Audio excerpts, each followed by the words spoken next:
Health, cutting short his tenure in office, which was expected to last until 2023.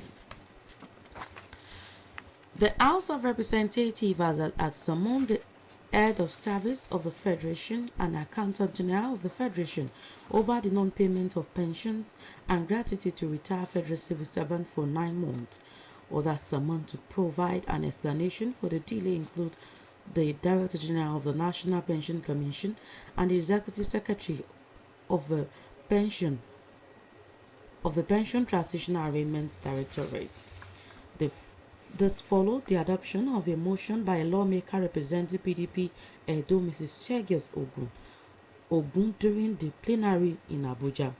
Mr. Ogun noted that pensioners under the defined benefit scheme of TAD were reportedly on monthly pensions and gratuity for a cumulative period of 9 months.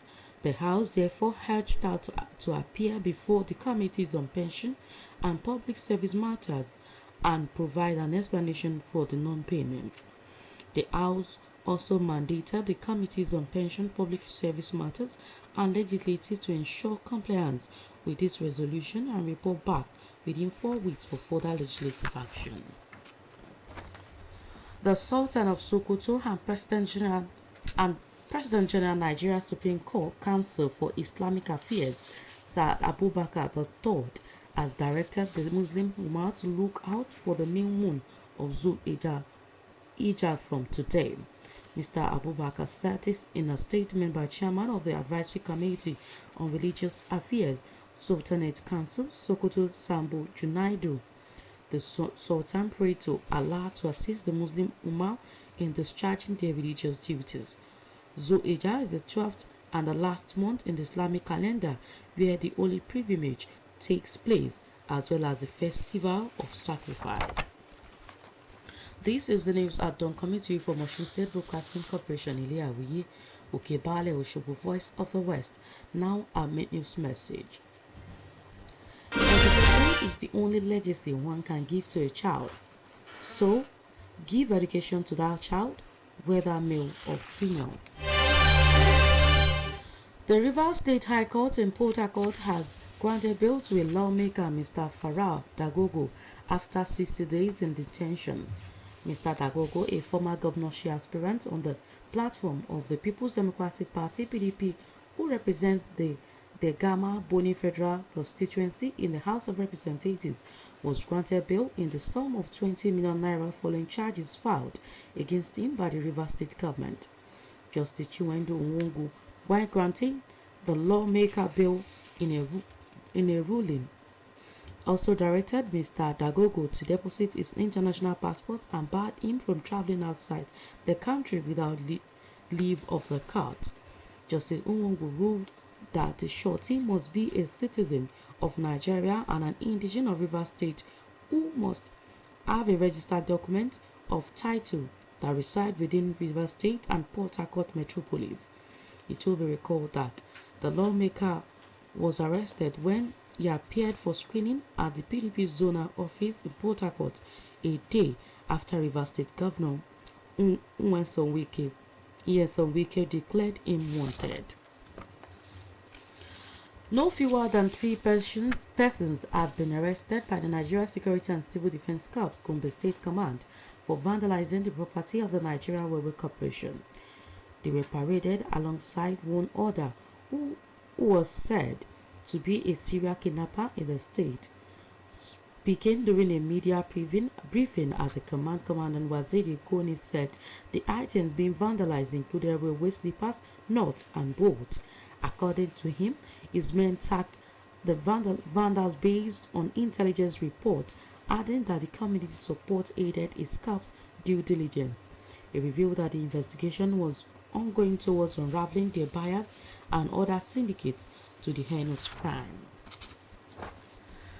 President Muhammadu Buhari has departed Abuja on state visit to Portugal at the invitation of President Marcelo Rebelo de Sousa. According to a statement by Senior Special Assistant on Media and Publicity, Malam Garba Shehu, the president will be conferred with the country's national honor and decorated with the Great Collar of the Order of Prince Henry. The statement is titled President Buhari to pay a visit to Portugal, participate in UN Ocean Conference.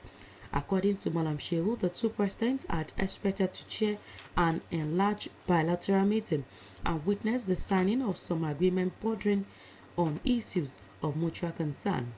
President Buhari will also visit the Portuguese Parliament and hold discussion with its president, Dr. Augusto Santos Silva, as well as the Prime Minister of Portugal, Antonio Costa. The conference, co-hosted by the government of Kenya and Portugal and supported by the UN Department of Economic and Social Affairs, aims to accelerate the adoption of science-based innovative solutions to challenges facing oceans and the global marine ecosystem. He is also expected to engage members of the Nigerian community in Portugal on matters affecting them and development at home. He will return to Abuja on Saturday, July 2nd.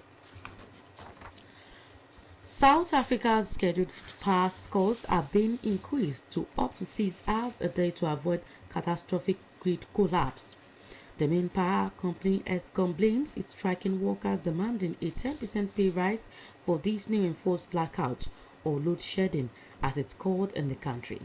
Eskom says it relies on government bailouts to keep the lights on, and therefore it cannot increase its wage bill.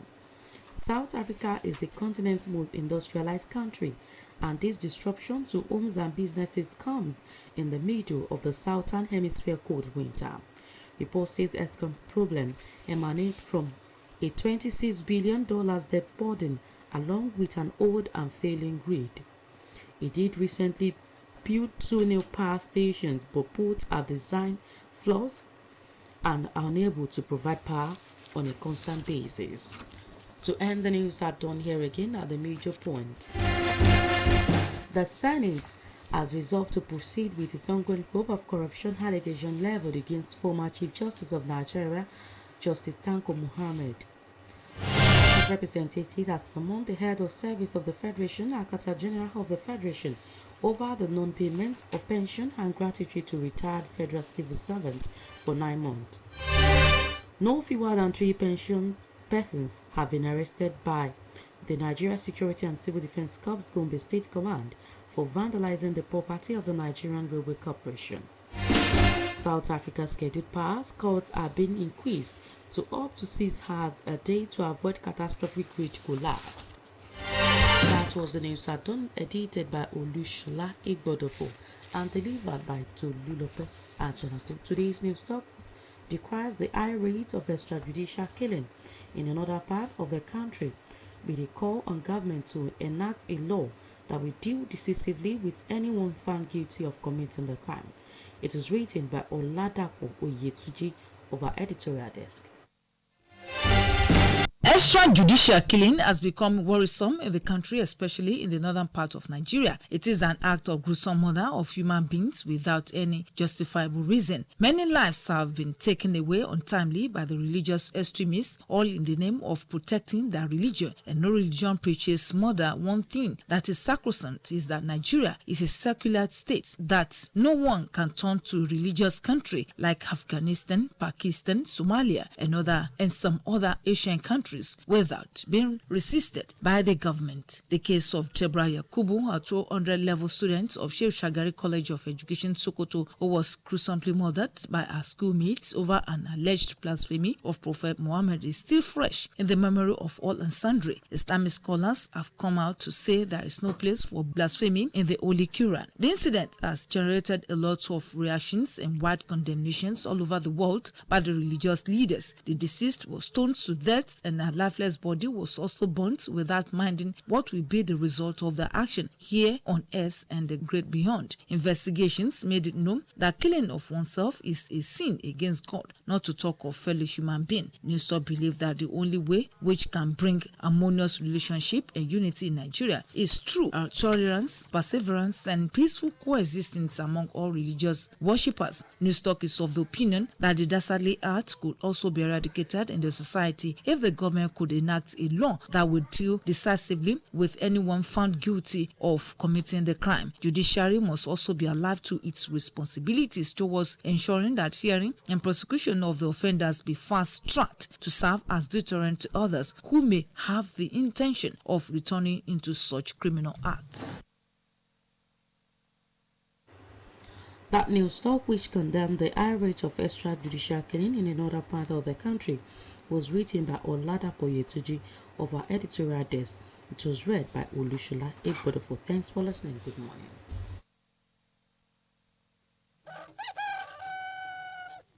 Ìròyìn ní kùtù àìrè o lórí rédíò Ọ̀ṣun.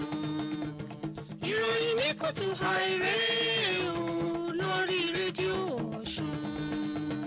Ìròyìn tó yè koro, ẹ̀kọ́ tó múnádóko, la ní kí ẹ wá gbọ́ o lórí rédíò Ọ̀ṣun. Ẹ kú ìdájí o, ìròyìn ní KUTUAI Mojíbọ́lá Káyọ̀dé Òkè níròyìn yín. Ṣáájú ẹ̀gbọ́ kókó tó wà nínú ìròyìn náà. Ilé aṣòfin àgbà fẹ́ ṣèwádìí nípa ẹ̀sùn jẹgúdújẹrá tí kò àwọn adájọ́ 14 fi kan adájọ́ àgbà tó kọ̀wé fipò sílẹ̀. Ilé ìgbìmọ̀ aṣojú-ṣòfin ránṣẹ́ pé lórí òṣìṣẹ́ ọba lórílẹ̀‐èdè yìí lórí àjẹmọ́nú àwọn òṣìṣẹ́ fẹ̀yìntì. Àjọ ààbò ara ẹni làbò ló fi páńpẹ́ ọba gbé àwọn tó ń ba dúkìá iléeṣẹ́ ìrìnnà ojú irin jẹ́.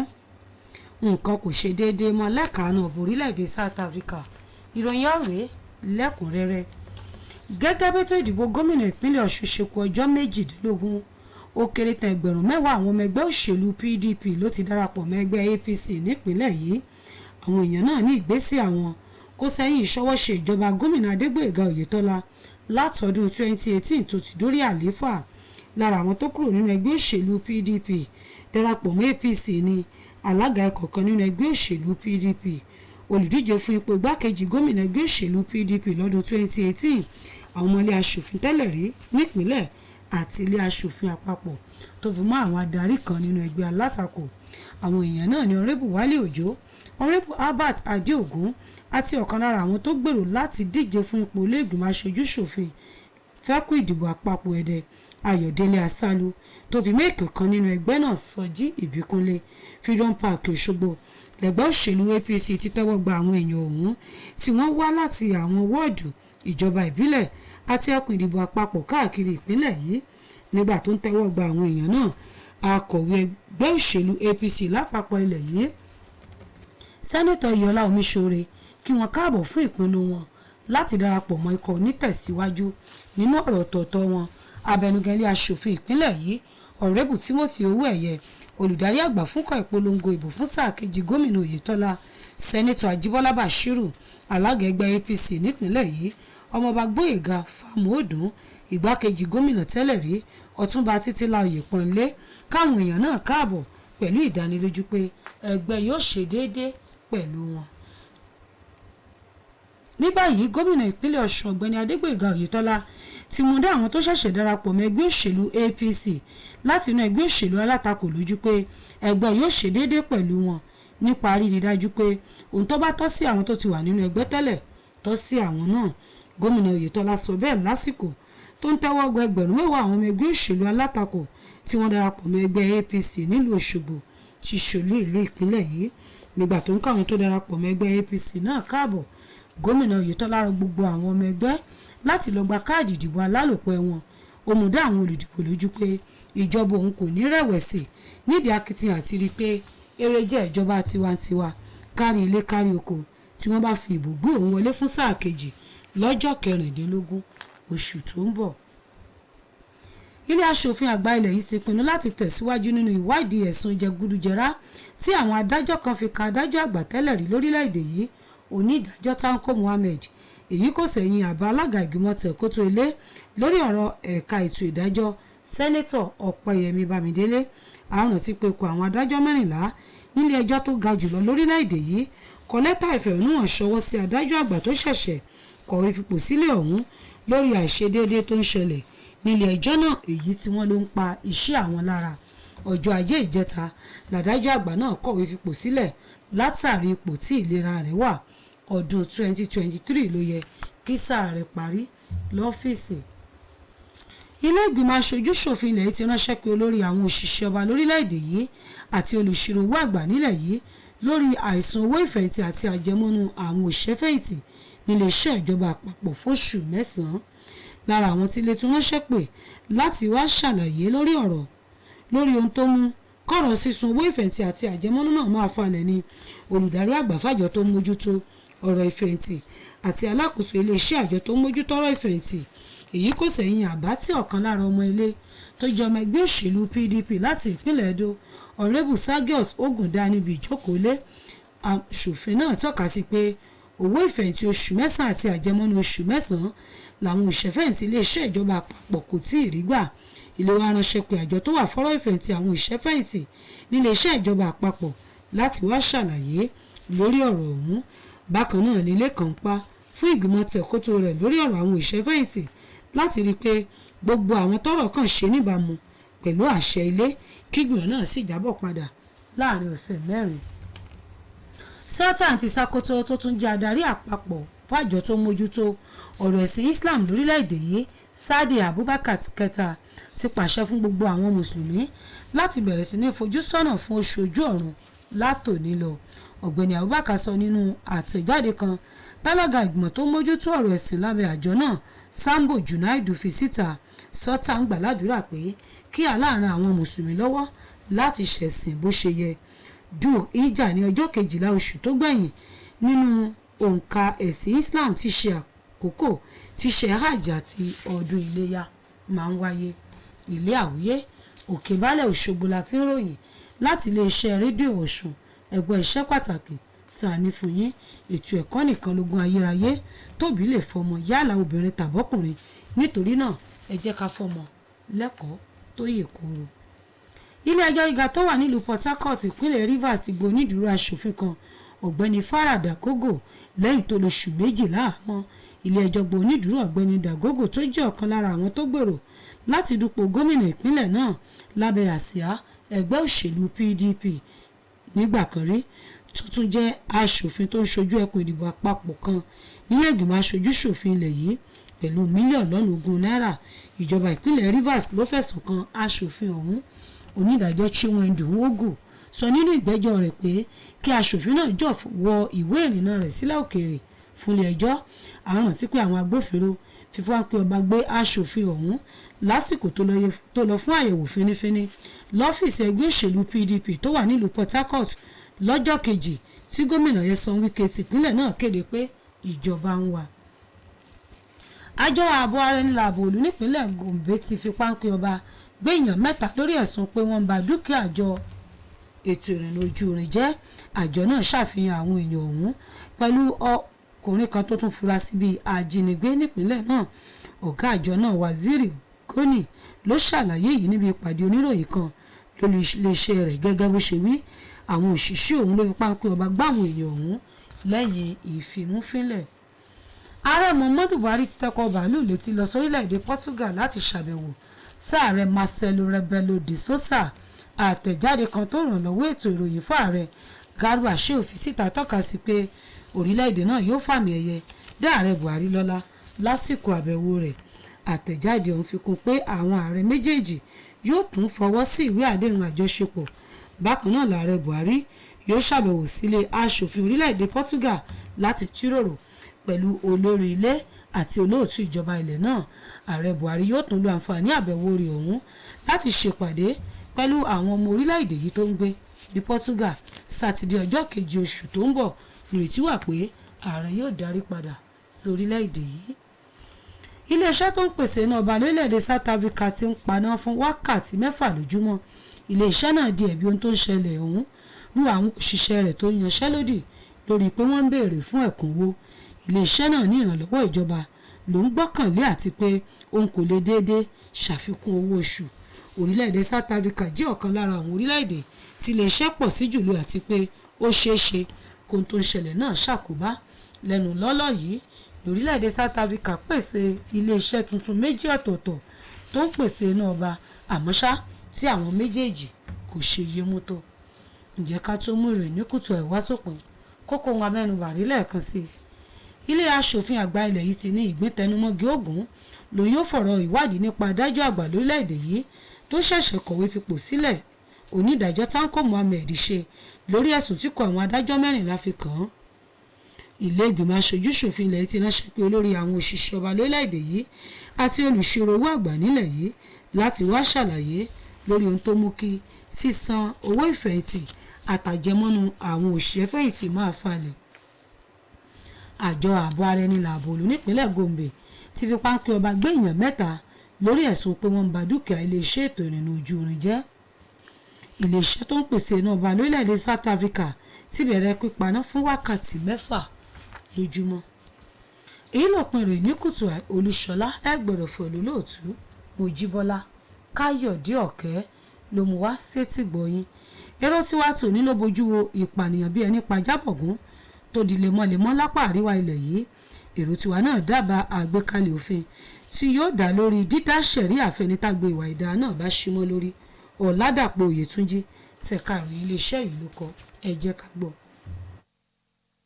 ṣé ọ̀ka bínú ọ̀ka sanni àkekè bínú tààyàn ìwà fífi bínú pani nípakúpa ló ti di tọrọ fọ́nkálẹ̀ yẹ́rí ẹbí aṣọ oníṣúgà lórílẹ̀‐èdè yìí pàtàkì jùlọ lápá àríwá ilẹ̀ yìí tó sì di àìláṣọ lọ́rùn pàká tó tó àpérò gbogbo mariwo púpọ̀ ògo ìdílé làwọn ọ̀dájú ti gé lẹ́mìí kúrú lábẹ́ ibòji awúrúju ẹ̀sìn nígbà tí kò sí ojúlówó ẹ̀sìn kankan tó faramọ́ fífẹ̀mí ṣòfò àti pé ohun pàtàkì kan nípa orílẹ̀‐èdè Nàìjíríà ni pé oríṣiríṣi ẹ̀sìn ló wà tí kálukú sì ṣe ọ̀tọ̀ọ̀tọ̀ tẹ́nìkan kò sì lè fi ẹ̀sìn tiẹ̀ jẹ gàba lé tẹ́nìkejì lórí níwọ̀n ìgbà tí kì í ṣe orílẹ̀‐èdè ẹlẹ́sìn kan ṣoṣo bíi Afghanistan, Pakistan, Somalia àti bẹ́ẹ̀ bẹ́ẹ̀ lọ. tá a bá wo báwọn akẹ́kọ̀ọ́ ilé ẹ̀kọ́ olùkọ́ni àgbà Shehu Sagari nílùú Sakoto ṣe dẹ́mi ojúgbà wọn kan Omina Deborah Yakubu akẹ́kọ̀ọ́ onípele kejì ilé ẹ̀kọ́ náà légbodò fún ẹ̀sùn pé ó tàbùkù Ànábì Muhammad tọrọ ń kò sì ti jà rìnrìn tán nílẹ̀ típò àwọn onímọ̀ Islam pàápàá tún fojú láì fi wo ìṣesí àwọn èèyàn tó wà láàbí náà débi pé bí kò ṣe àgbọ́yé púpọ̀ àwọn adarí ẹ̀sìn lórílẹ̀‐èdè yìí àti lágbàáyé irú ìṣesí bẹ́ẹ̀ fẹ́ lè dá ìjà ẹ̀sìn sílẹ̀ torí ikú oró tí ọmọbìnrin náà kú tí wọ́n fi tún dáná sun òkú rẹ̀